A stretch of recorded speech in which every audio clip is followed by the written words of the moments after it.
اب عید الفطر اور عید الاضحیٰ، اس کے بارے میں دو اہم باتیں اور بتا دوں. حدیث میں آتا ہے کہ پیارے نبی صلی اللہ علیہ وسلم عید الفطر کو جب نماز پڑھنے جاتے عید کی تو کچھ کھا کر جایا کرتے تھے. عید الفطر یعنی رمضان کی عید، رمضان کی عید کے موقع پر عید کی نماز پڑھنے سے پہلے گھر سے کچھ کھا کر جایا کرتے تھے.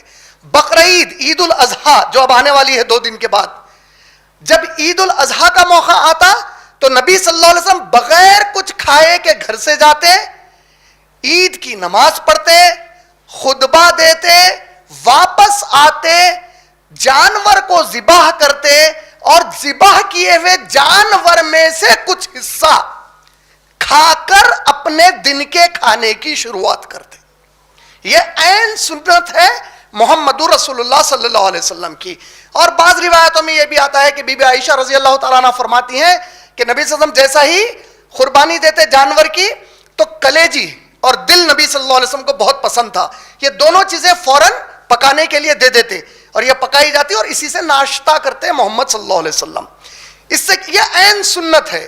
ہو سکتا کوئی ایسا شخص ہو جو بڑی محنت کرنے والا، مشقت کرنے والا لیبر ہے، لیبر طبقہ ہے.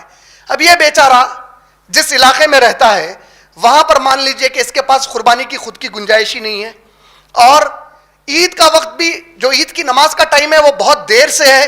اگر ایسی کوئی شکل میں کوئی شخص تھوڑا کھا پی کر گھر سے نکل کر عید کی نماز میں شامل ہو جائے تو یہ کھانا اس کے لیے کوئی گناہ نہیں ہے. لیکن جانور جو قربانی دینے کا ہے، اگر قربانی دینے والے جانور کو وہ عید کی نماز اور خطبے سے پہلے قربان کیا جائے تو نبی صلی اللہ علیہ وسلم نے صحیح بخاری جلد نمبر 2 حدیث نمبر 985 والیوم نمبر 2 حدیث نمبر 985 کہا کہ اس شخص کی قربانی ہی نہیں ہوئی، یہ ایک اور جانور لے اور قربانی دے. یعنی قربانی کے جانور کو عید الاضحیٰ کے دن آپ کب تک قربان نہیں کر سکتے؟ جب تک کہ آپ جا کر نماز نہ پڑھیں اور خطبہ نہ سن لیں. ہمارے ہندوستان میں ایک رواج ہے، بدتمیزی کی حد یہ ہے کہ نماز کو جاتے، نماز ہوتے ہی بغیر خطبہ پڑھے کے نکل کے آ جاتے. جمعوں کا بھی یہی وتیرہ ہے ہمارے پاس، جبکہ جمعہ میں خطبہ سننا ضروری ہے. جو 2 رکعت ظہر کے مائنس ہو گئے وہ خطبے سے سبسٹیٹیوٹ ہو گئے جمعہ کے دن.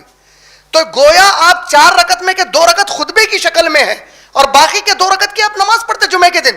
جس نے خطبہ ہی نہیں سنا اس کی اٹینڈنس میں نام ہی نہیں لکھا گیا، کیونکہ حدیث ہے. اللہ کے نبی صلی اللہ علیہ وسلم نے فرمایا فرشتے ہر مسجد کے باہر جمعے کے دن ایک رجسٹر لے کر کھڑے ہوتے ہیں. جیسا ہی اندر سے اذان آتے ہی وہ رجسٹر کو بند کر دیتے. مطلب کیا ہوا اس کا؟ یہ اذان کے بعد جتنے لوگ جمعے کی نماز کے لیے گئے ان کا نام اس رجسٹر میں درج ہی نہیں کیا گیا، ان کی اٹینڈنس مانی نہیں گئی. اب ان کی جمعے کی نماز قبول ہو رہی یا نہیں ہو رہی یہ اللہ کا معاملہ ہے قیامت کے دن کا. ایک آدھ بار انجانے طور پر ہو جائے، آپ نے پوری کوشش کی پھر بھی ہو جائے، یہ الگ بات ہے، انما الاعمال بالنیات. لیکن جان بوجھ کر جو کرتا ہے کہ بھائی بس گئے نماز کے لیے کھڑے ہو گئے اور فوری نکل کے بھاگ گئے، یہ جمعوں کے لیے. اسی طرح عید کے موقع پر عید کا خطبہ سننا ضروری ہے. عید کے موقع پر کیا ہوتا؟ جمعے میں خطبہ پہلے ہوتا، نماز بعد میں ہوتی. عید کے موقع پر نماز پہلے پڑھائی جاتی، بعد میں خطبہ دیا جاتا. جب خطبہ ختم ہو جائے تو اس کے بعد وہاں سے نکلنا چاہیے.